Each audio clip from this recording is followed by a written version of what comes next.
It's time, my friends, for another Devo tip on the sacred conspiracy to display God's artwork.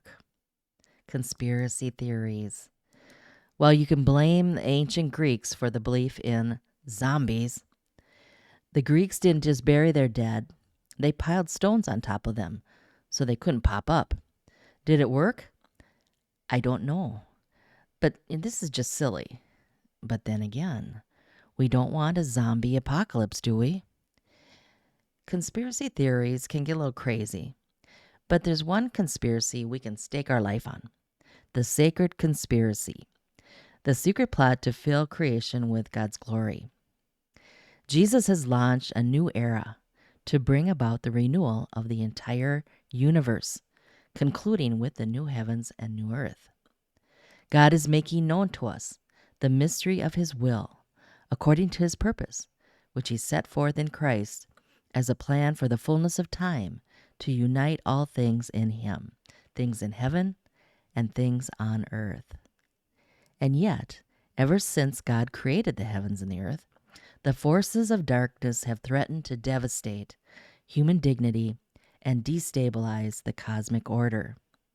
But God so loved the world that He sent His Son to save it. By the immeasurable greatness of His power, Paul says, God triumphed over the dark forces when He raised Jesus from the dead and seated Him at His right hand in the heavenly places, far above all rule and authority and power and dominion, and above every name that is named, not only in this age, but also in the one to come. So when we feel overwhelmed by evil in the world, we must ask the Lord to enlighten the eyes of our heart, to remind us of the truth of who's actively ruling with supreme authority. We are not a fragile little group. We are the body of Christ, the body of the one who created everything in the first place. We are the body of the one who conquered sin and death and holds all the power.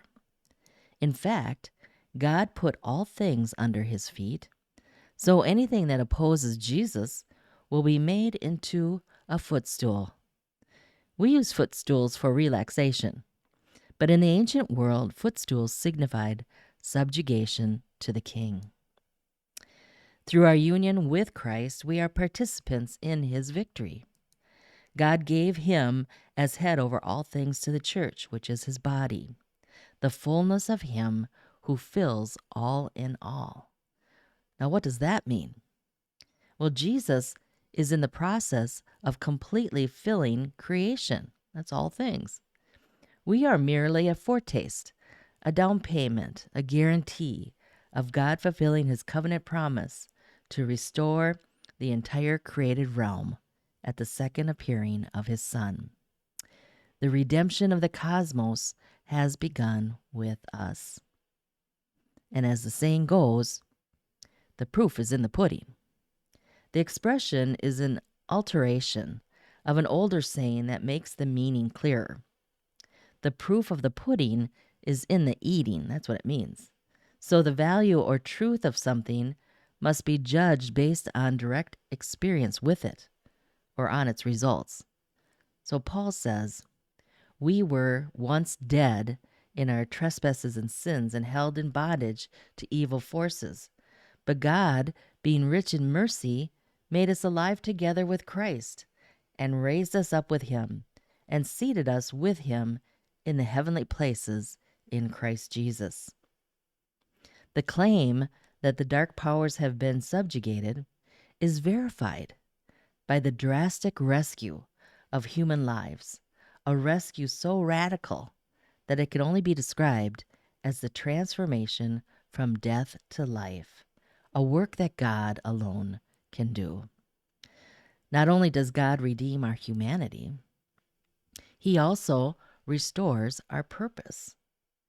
We are His workmanship, Paul says, created in Christ Jesus for good works, which God prepared beforehand that we should walk in them.